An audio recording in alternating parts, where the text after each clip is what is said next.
The security alarm pierced through the silence of the Romano estate at exactly 2:33 in the morning. Luca Romano jolted awake, his hand instinctively reaching for the gun he kept in his nightstand drawer. Years of living on the edge, of making enemies faster than friends, had trained him to respond to threats with lethal efficiency. He grabbed his phone from the charging dock, pulling up the security camera feeds. The perimeter alarm had been triggered in the East Garden, the section near the old fountain his mother had loved before she passed 5 years ago. He flipped through the camera angles, expecting to see a deer or perhaps a raccoon that had somehow made it through the outer fencing. What he saw instead made him freeze. A girl, young, maybe mid-20s, stumbling through his rose garden like a wounded animal. Even through the grainy night vision footage, he could see she was terrified. Her clothes were torn, her movements frantic and uncoordinated. She kept looking over her shoulder as if expecting something or someone to materialize from the darkness behind her. Luca was already moving, pulling on a pair of dark jeans and a black t-shirt. He slipped his gun into the waistband at the small of his back and grabbed his phone. As he moved through the house, he sent a quick text to Marco, his head of security, who lived in the guest house on the property. Intruder in East Garden. Female. Possible threat. On my way to investigate. Stay alert. The response came immediately. On my way, boss. 2 minutes out. Luca moved silently through his mansion, a sprawling estate that sat on 20 acres of prime land just outside the city. The house had belonged to his grandfather, then his father, and now him. 3 generations of Romano men who'd built an empire that existed in the shadows, who'd learned that in their world, trust was a luxury and mercy was a weakness. He stepped out onto the stone terrace, the cool night air hitting his face. The garden stretched before him, illuminated by subtle landscape lighting that cast long shadows across manicured lawns and carefully tended flower beds. His mother had designed these gardens, had spent countless hours nurturing every plant, every tree. After she died, Luca had hired a team of gardeners to maintain it exactly as she'd left it. It was his one concession to sentimentality, his one acknowledgement that he was more than just the cold, calculating businessman the world saw. He moved toward the east section, his footsteps silent on the grass. As he rounded a hedge of azaleas, he saw her. She'd collapsed near the fountain, curled into a ball, her whole body shaking.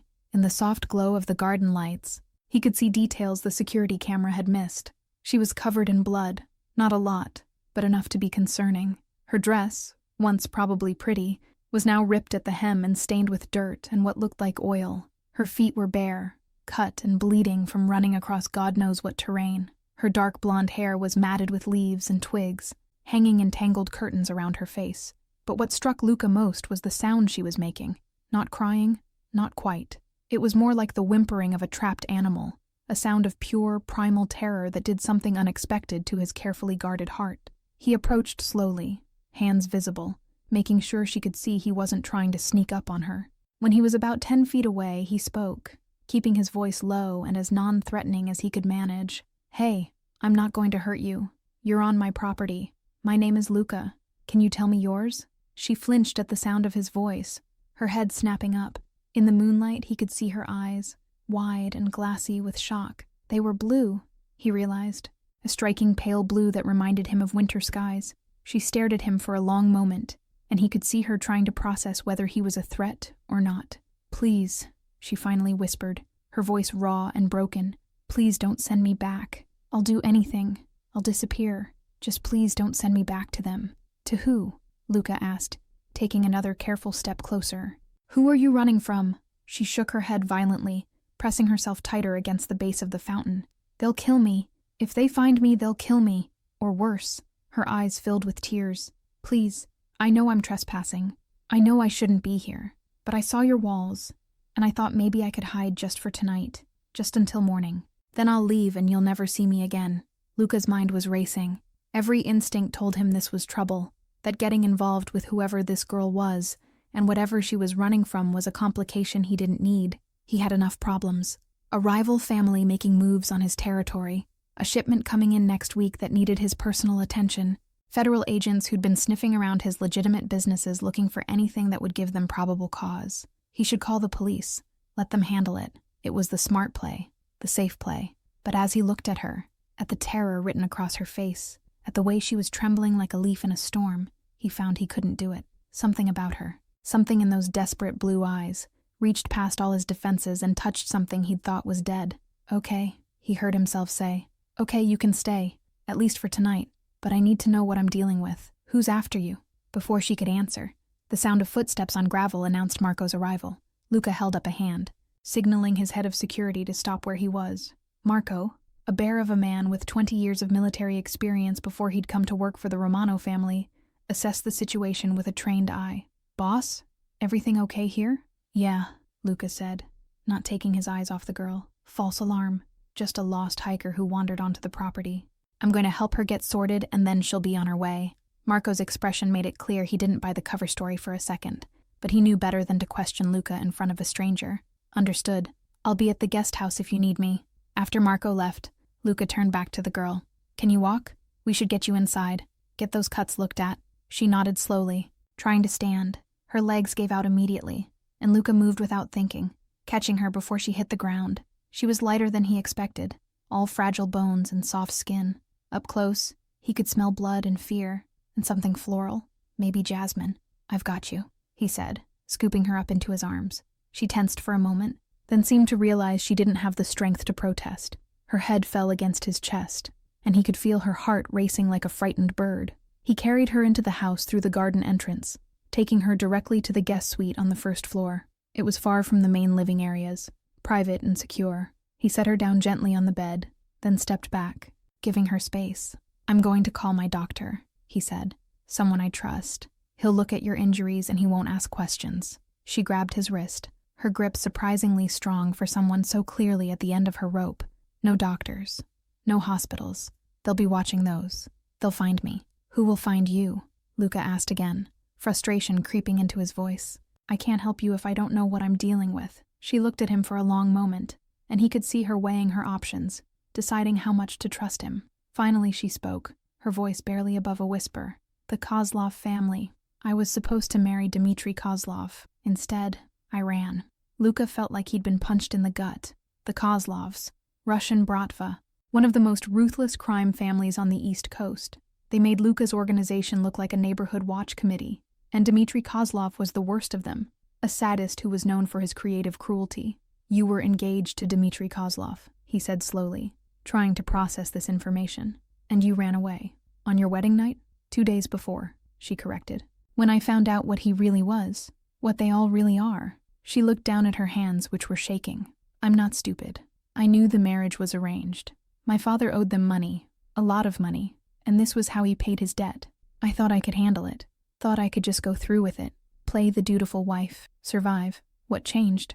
She met his eyes again, and in them he saw something that made his blood run cold.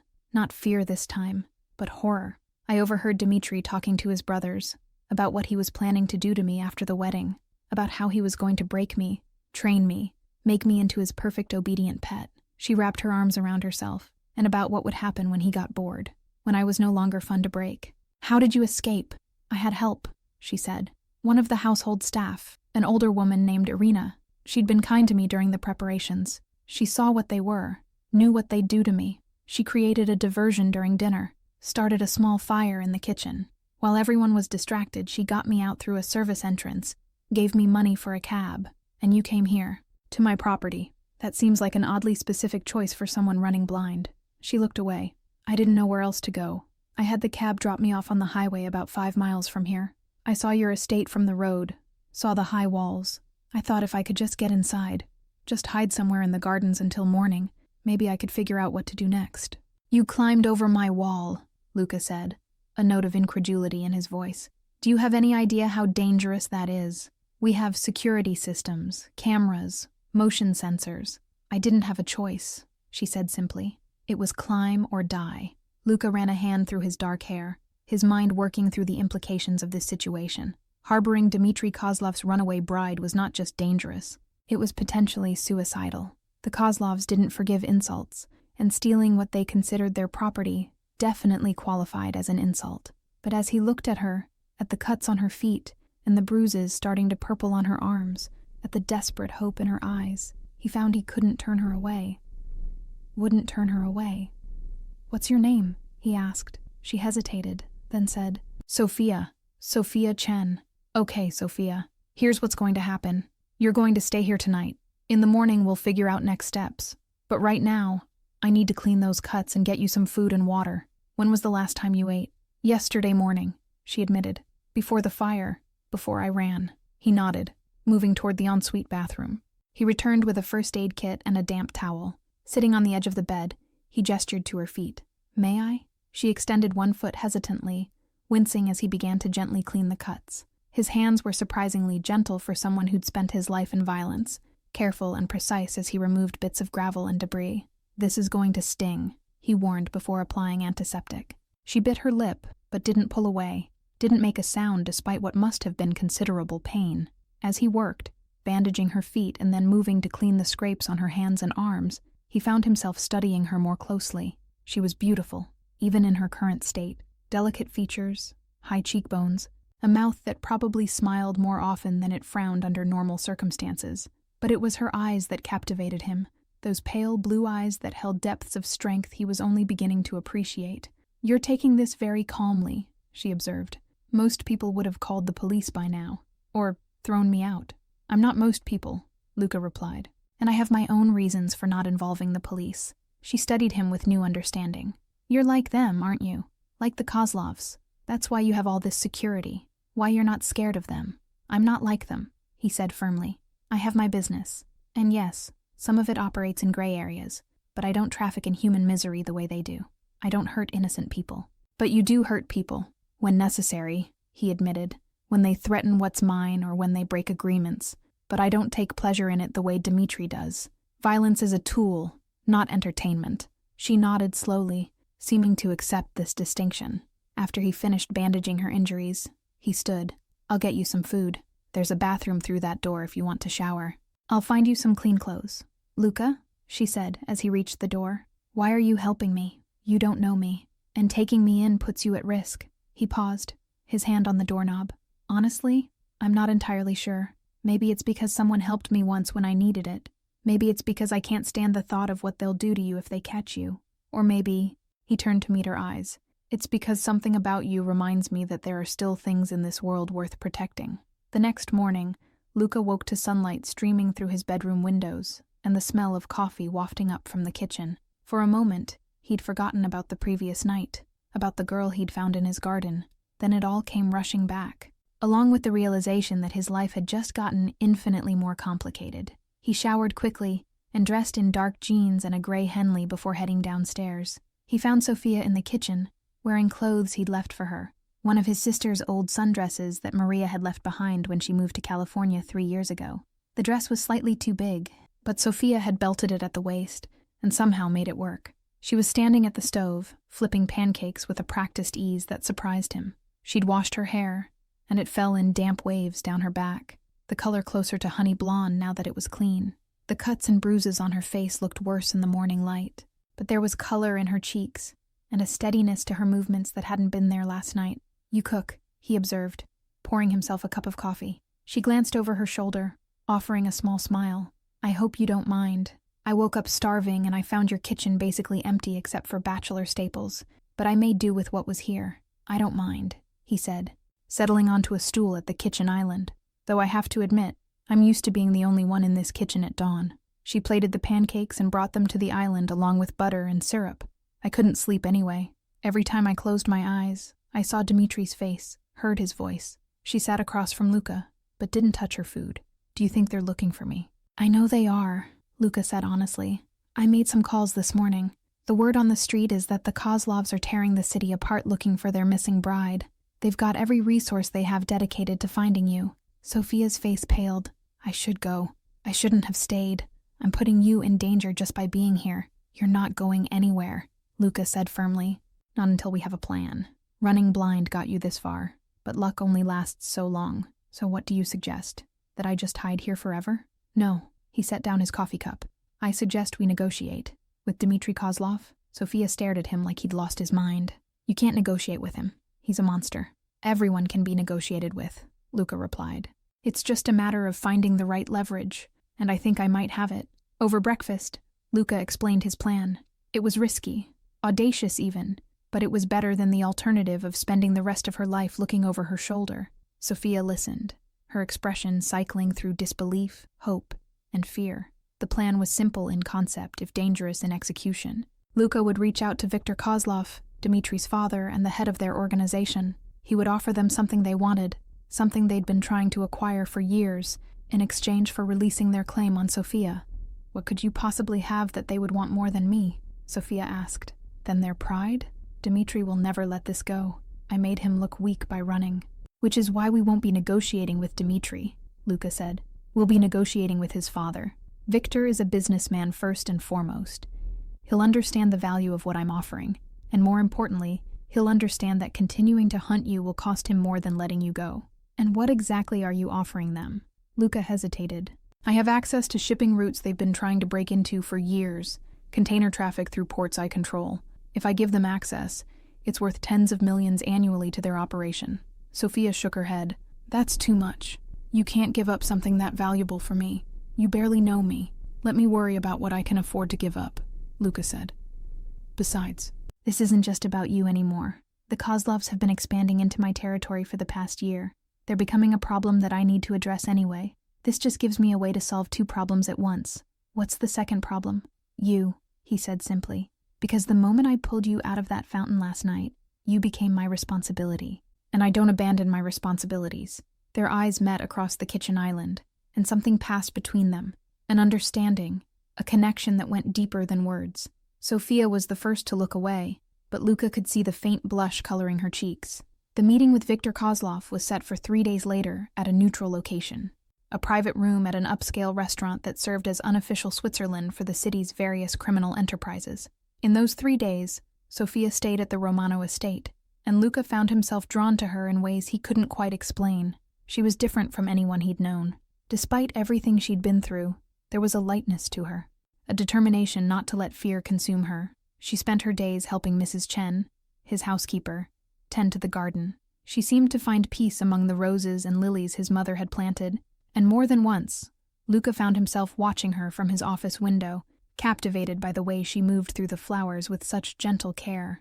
In the evenings, they would sit on the terrace, and she would tell him about her life before the Kozlovs. She'd been a music teacher, had loved working with children, helping them discover the joy of creating something beautiful. Her father's gambling debts had destroyed that life, had sold her into what would have been a nightmare marriage, and Luka found himself sharing things he'd never told anyone, about his mother, about how she'd tried to shield him from the darkness of his father's business, about how she'd made him promise to always remember there was beauty in the world worth preserving, about how her death had nearly broken him, had pushed him further into the cold, ruthless persona everyone knew him by. "You're not as cold as you pretend to be," Sofia said one evening as they watched the sunset paint the sky in shades of orange and pink. "I've done things," Luka said quietly, "things that would horrify you, things that keep me awake at night even though I know they were necessary." "We all have darkness in us," Sofia replied.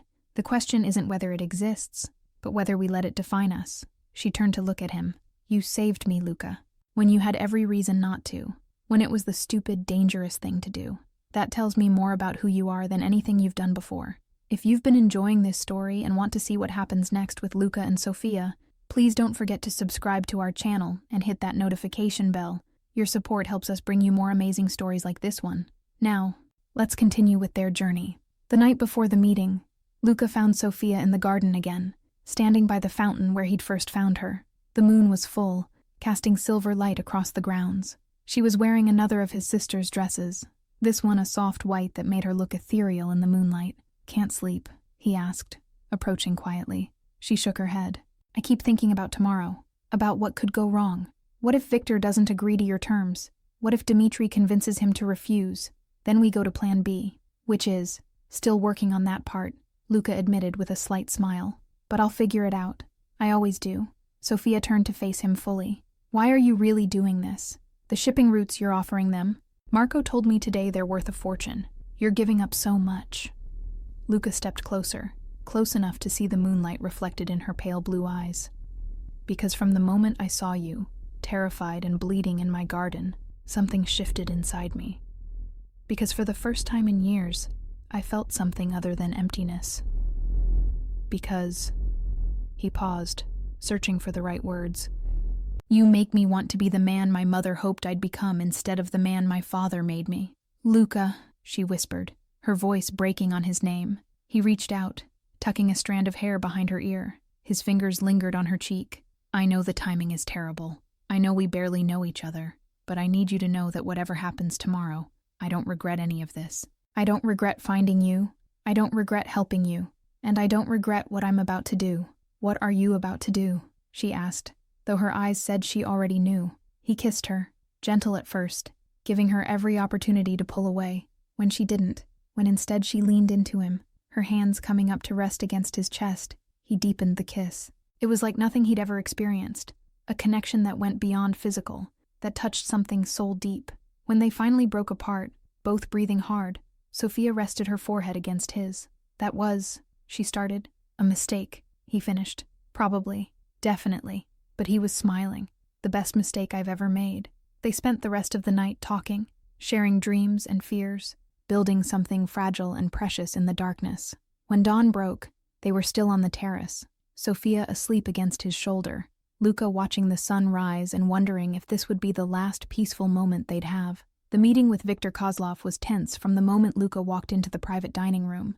Viktor was there with Dmitri and two of their top enforcers. Luca had brought Marco and Antonio, his most trusted men.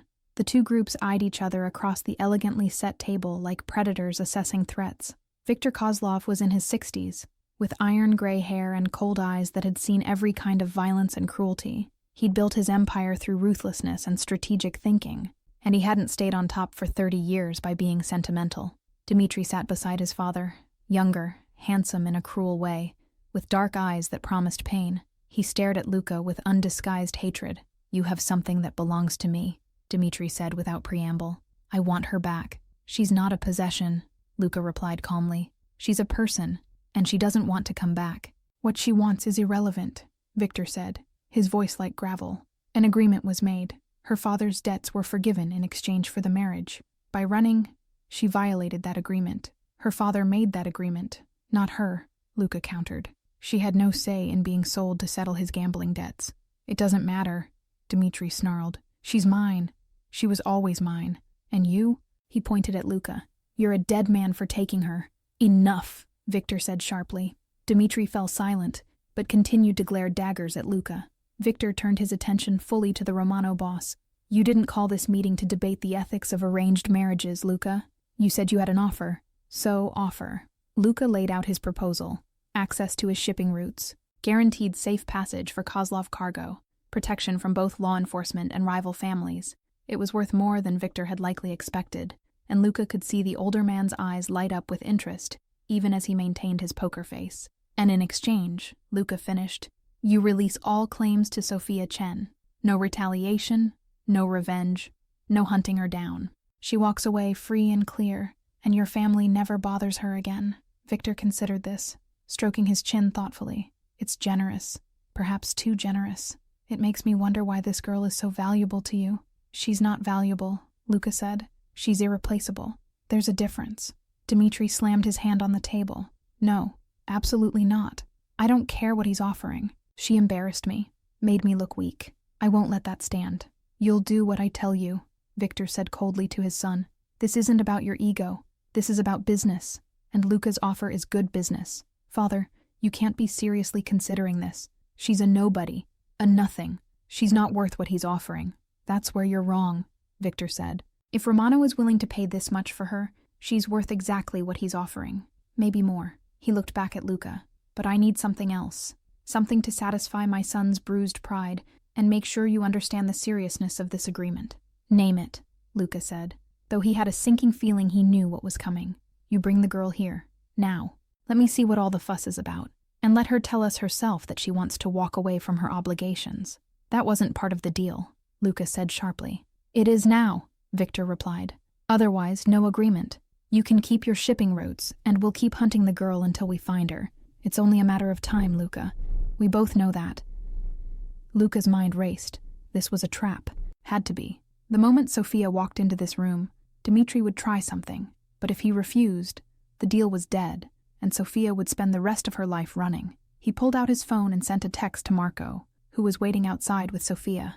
"Bring her in. Stay close." 5 minutes later, the door opened and Sophia entered, Marco at her elbow. She was dressed simply in dark jeans and a cream-colored blouse, her hair pulled back in a ponytail.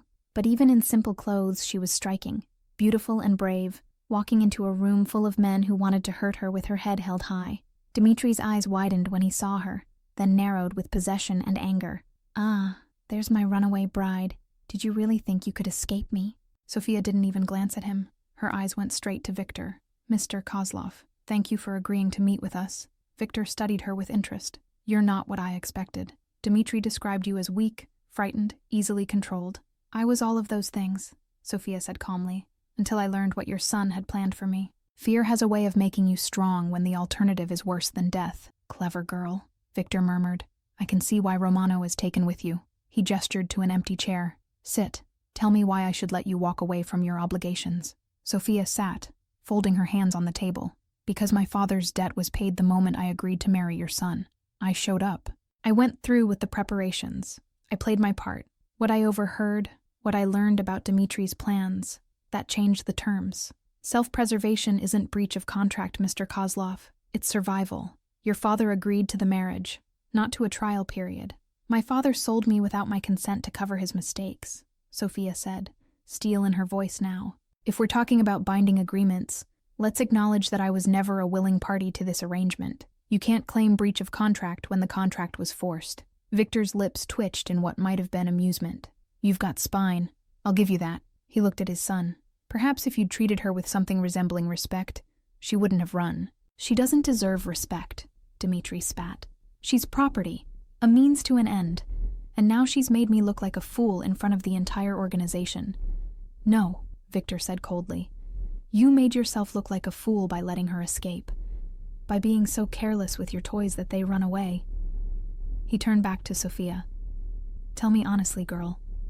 If we refuse Romano's offer, if we drag you back and force you to marry Dimitri, what will you do?" Sophia met his eyes without flinching. "I'll wait until he lets his guard down, and then I'll kill him." The room went silent. Dimitri half rose from his chair, murder in his eyes, but Victor held up a hand, stopping him. "You'd try?" Victor asked, genuine curiosity in his voice. "I'd succeed," Sophia said. "I'd rather die trying than spend my life being tortured by your son. So yes, Mr. Kozlov, I'd find a way. It might take days or weeks or years, but eventually I'd put a knife in his heart while he slept, and then you'd have to kill me, which would make Romano your enemy, which would start a war that, win or lose, would cost you more than whatever pride you think you'd salvage by forcing this marriage." Victor stared at her for a long moment, then did something unexpected. He laughed, a genuine belly laugh that filled the room. "I believe you," he said finally. "Absolutely believe you would try." He looked at Luca. "You've chosen well, Romano. This one's got the kind of fire that can't be broken. Only respected or destroyed, and destruction seems wasteful." "Father," Dimitri protested, but Victor cut him off with a sharp gesture. "The deal is accepted," Victor said. "Sophia Chen is released from all obligations to this family. In exchange, Romano provides the shipping access as outlined." He stood, extending his hand to Luca. "And Dimitri, you'll forget this girl exists. That's an order, not a suggestion." Dimitri looked like he wanted to argue, but one glance at his father's face told him it would be futile. He stood abruptly, knocking his chair backwards. "This isn't over," he said, glaring at both Luca and Sophia before storming out of the room. "My son will calm down," Victor said to Luca as they shook hands, "and if he doesn't, I'll calm him down myself. You have my word that the agreement will be honored." After the Kozlovs left, Sophia sagged in her chair, the adrenaline draining from her body. Luca was at her side immediately, pulling her into his arms. "You were incredible," he murmured into her hair. "Brave and brilliant, and absolutely terrifying." She laughed, the sound slightly hysterical. "I thought I was going to pass out, or throw up. Possibly both, but you didn't. You looked Victor Kozlov in the eye and told him you'd kill his son. Do you have any idea how few people have the courage to do that?" "It wasn't courage," she said. "It was desperation. And honestly, I meant every word. If he'd tried to take me back, I would have found a way." "I know," Luca said. "That's what makes it so powerful." He pulled back to look at her. "You're free, Sophia. Really free. They can't touch you now." Tears started streaming down her face, and she buried her head in his chest. "Thank you. Thank you for believing me, for protecting me, for giving up so much to save me." "It wasn't a sacrifice," he said quietly. "It was an investment, in something I didn't even know I was looking for, until I found you bleeding in my garden at 2:33 in the morning." In the weeks that followed, Sofia settled into life at the Romano estate. She'd insisted on earning her keep, so Luca had hired her as the official estate manager, overseeing the gardens, the household staff, and the general running of the property. She took to the role naturally, bringing warmth and life to a house that had felt cold and empty for years. She and Luca grew closer, their connection deepening from attraction to something much more profound. They would spend evenings on the terrace, talking about everything and nothing, building a foundation of trust and understanding. One night, about a month after the meeting with Victor, Sofia found Luca in his study, staring at a photograph. It showed a woman with dark hair and warm eyes, standing in the garden amid the roses. "Your mother," Sofia said softly. Luca nodded. "She loved those gardens, spent every free moment out there. After she died, I couldn't bear to go out there for almost a year. It reminded me too much of what I'd lost." "What changed?" "You," he said simply. "I saw you working in those gardens, bringing them back to life, and it was like she was there again, like she was telling me it was okay to live again, to feel again." Sofia moved to sit on the arm of his chair, taking the photo from his hands. "Tell me about her." And he did. For hours he told her stories about his mother, about the woman who'd tried to bring light into a dark world, who'd fought to keep her son from becoming too much like his father. Sofia listened, understanding that he was sharing a part of himself he'd kept locked away for years. "I think she would have liked you," Luca said finally. "Would have appreciated your strength, your kindness, your ability to find beauty even in darkness." "I would have liked to meet her," Sofia replied, "to thank her for raising a son who stops to help terrified girls in gardens, even when it's the complicated, dangerous thing to do." That night, they made love for the first time. It was tender and intense, a claiming and a surrender all at once. Afterwards, lying tangled in Luca's sheets, Sofia traced patterns on his chest. "When I was hiding in your garden that night," she said quietly, "I thought my life was over. Thought I'd either be caught and killed or spend the rest of my life running. I never imagined I'd find this. Find you." Luca pulled her closer, pressing a kiss to her temple. "I never imagined it either. Never thought I'd find someone who could see the man beneath the monster everyone else sees, someone who'd make me want to be better than I am." "You're already better than you think," she said. "You just needed someone to remind you." 6 months after that night in the garden, Luca threw a party at the estate. It was ostensibly a business gathering, a chance for him to cement relationships and show off his beautiful new girlfriend. But for those who knew him well, it was more than that. It was Luca Romano's way of announcing to the world that Sofia Chen was under his permanent protection, that she was part of his family now. Sofia moved through the party with natural grace, charming business associates and dangerous criminals alike. Luca watched her from across the room, still amazed that she was real, that she'd chosen to stay with him despite everything she'd learned about his world. "She's good for you," Marco observed, appearing at Luca's elbow. "I haven't seen you smile this much in years. Maybe ever." "She is," Luca agreed. "Best thing that ever happened to me." "You going to make it official? Ask her to marry you?" Luca's hand went to the small box in his jacket pocket. "Tonight, after everyone leaves." Later, when the last guest had departed and the estate was quiet again, Luca found Sofia in the garden. She was standing by the fountain, the same spot where he'd found her all those months ago. She'd changed out of her party dress into something simpler, and her hair was loose around her shoulders. "Remembering?" he asked as he approached. She turned to him with a smile. "Remembering how terrified I was that night, how certain I was that my life was ending, how wrong I was about everything." "Not everything," Luca said, taking her hands in his. "You were right to run, right to trust your instincts, right to climb over my wall even though it was insane and dangerous." "Best insane, dangerous decision I ever made," she agreed. Luca dropped to one knee, and Sofia's eyes widened. "Sofia Chen, I've built an empire, made more money than I can spend, earned the fear and respect of some of the most powerful people in this city, but none of it meant anything until I found you in this garden.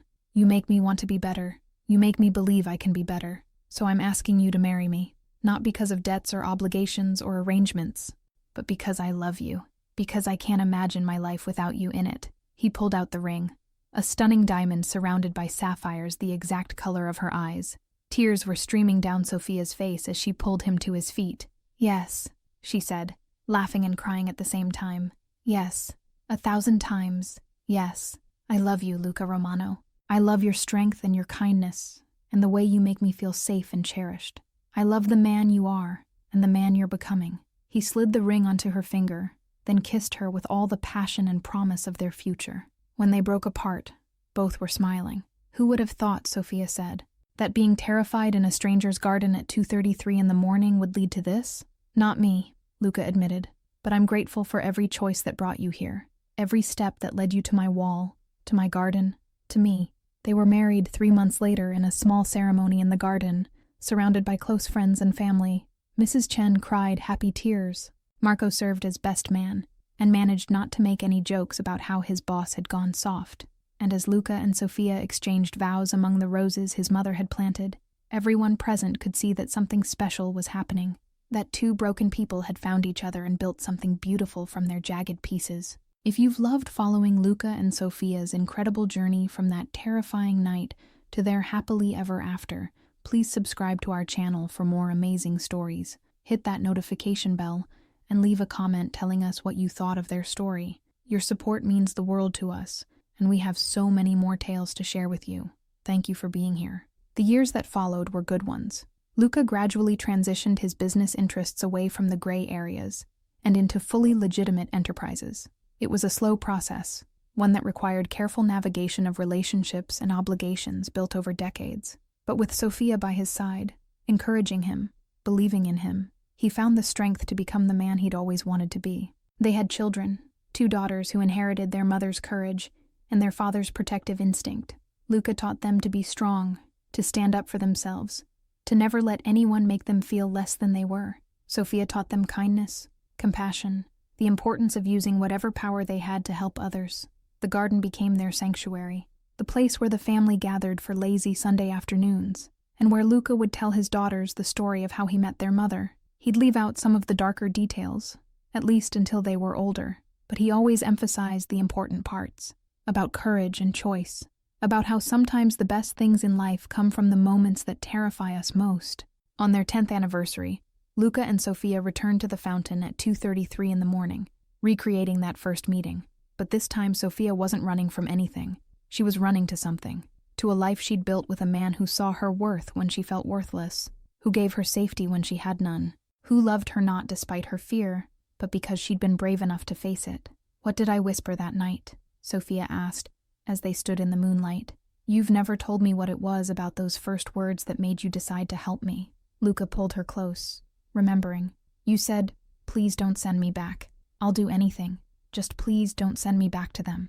And the way you said it, the absolute desperation and determination in your voice, it did something to me. Made me remember that I was more than just the cold businessman everyone saw. Made me want to be worthy of that trust you were placing in me." "And are you?" she asked, smiling up at him. "Worthy? Every day I try to be," he replied.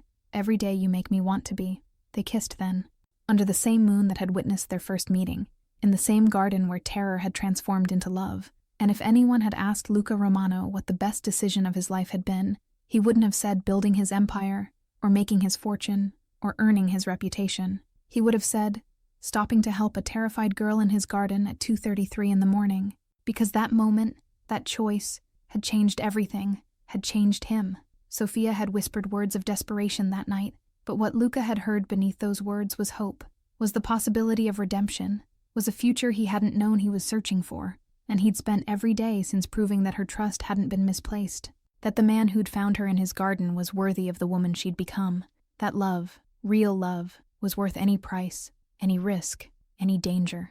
In the end, it wasn't what Sophia had whispered that changed Luca Romano. It was who she was. It was her courage and her strength, and her refusal to let fear define her. It was her ability to see the good in him when he'd forgotten it existed.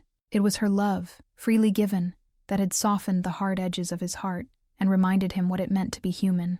And every morning when he woke up beside her, every evening when he came home to her smile, every moment they spent building their life together, Luca Romano thanked whatever force in the universe had brought her to his garden that night. Because some meetings are chance. Some are fate, but theirs, their meeting at 2:33 in the morning in a moonlit garden, was nothing short of a miracle. The kind of miracle that transforms lives and proves that even in the darkest moments, hope can bloom like flowers in spring, and that sometimes, just sometimes, the most terrified whispers can change everything. The end.